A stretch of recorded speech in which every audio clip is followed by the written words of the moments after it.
Au Proche-Orient, l'armée israélienne a ordonné l'évacuation de la ville de Rafah. Elle est située au sud de la bande de Gaza.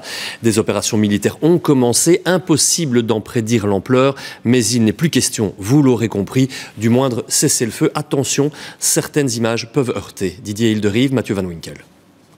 Ils ont repris la route pour fuir leur maison, leur tente ou leur abri, sans savoir exactement où aller, en emportant ce qu'ils ont pu. Ces habitants de Rafah ont reçu l'ordre d'évacuer. Une fois de plus. Vers 6h, 6h30, les bombardements ont commencé de toutes les directions. Sur les panneaux solaires des gens, sur les maisons et sur les gens. Nous ne pouvions pas bouger du tout. À 7h30, ils ont lancé des tracts pour évacuer Rafah. Et les gens ont commencé à évacuer dans les scènes que vous voyez. Du sable, de la boue, parfois des gens incapables de marcher. L'armée israélienne diffuse ces images.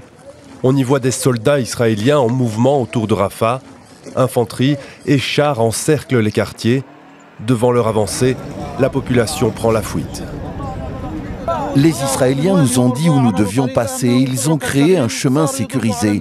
Mais c'étaient des menteurs, ils ont commencé à tirer sur les gens. Il y a eu des morts et leurs familles les ont enterrés dans le sable.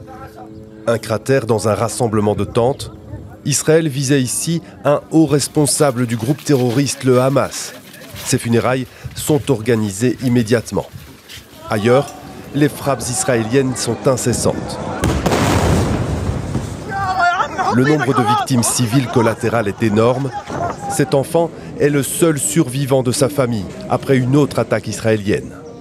Depuis la reprise des bombardements il y a 5 jours, au moins 670 Palestiniens ont été tués dans la bande de Gaza.